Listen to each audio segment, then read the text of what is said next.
حضرت ابو القاسم ابراہیم بن محمد النصر آبادی نصر آبادی فرماتے ہیں کہ میں نے حضرت ابن ابی حاتم سے سنا، وہ فرما رہے تھے، ابن ابی حاتم اپنے مریدین کو، اپنے طلباء کو، شاگردوں کو، اپنی مجلس میں بیٹھنے والے احباب اصدقاء کو تعلیم دیا کرتے۔ آپ فرماتے تھے کہ اللہ والوں کا طریقہ یہ ہے کہ جس پر بھی اللہ کا فضل ہو جائے اور وہ جتنا اونچا ہو جائے اس پر اللہ والا کبھی حسد نہیں کرتا۔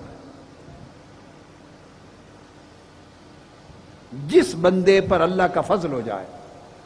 دنیاوی مال و دولت میں فضل ہو جائے، علم میں فضل ہو جائے، عمل میں فضل ہو جائے، تقوی طہارت میں فضل ہو جائے، علم و معرفت میں فضل ہو جائے، مقبولیت میں فضل ہو جائے، شہرت میں فضل ہو جائے، قبول عام میں، لوگوں کے اندر محبت میں، عقیدت میں فضل ہو جائے، اس کی ثقافت میں فضل ہو جائے، تبحر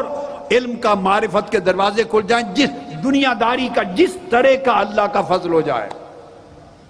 فرمایا اللہ والوں کا طرز عمل، شیوہ اور کردار یہ ہے کہ وہ کبھی کسی کی نعمت پر حسد نہیں کرتے۔ جب آپ کسی سے حسد کرتے ہیں تو کبھی آپ نے غور کیا کہ حسد کی حقیقت کیا ہے؟ آپ دراصل اللہ سے ناراض ہو رہے ہیں،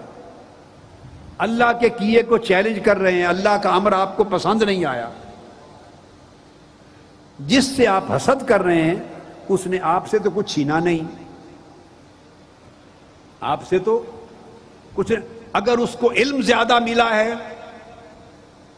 تو آپ سے تو نہیں چھین کے لے گیا، اگر لوگوں میں قبول عام زیادہ ملا ہے تو قبولیت آپ سے تو نہیں چھینی، اگر عزت و شہرت زیادہ ملی ہے تو آپ سے تو نہیں چھینی۔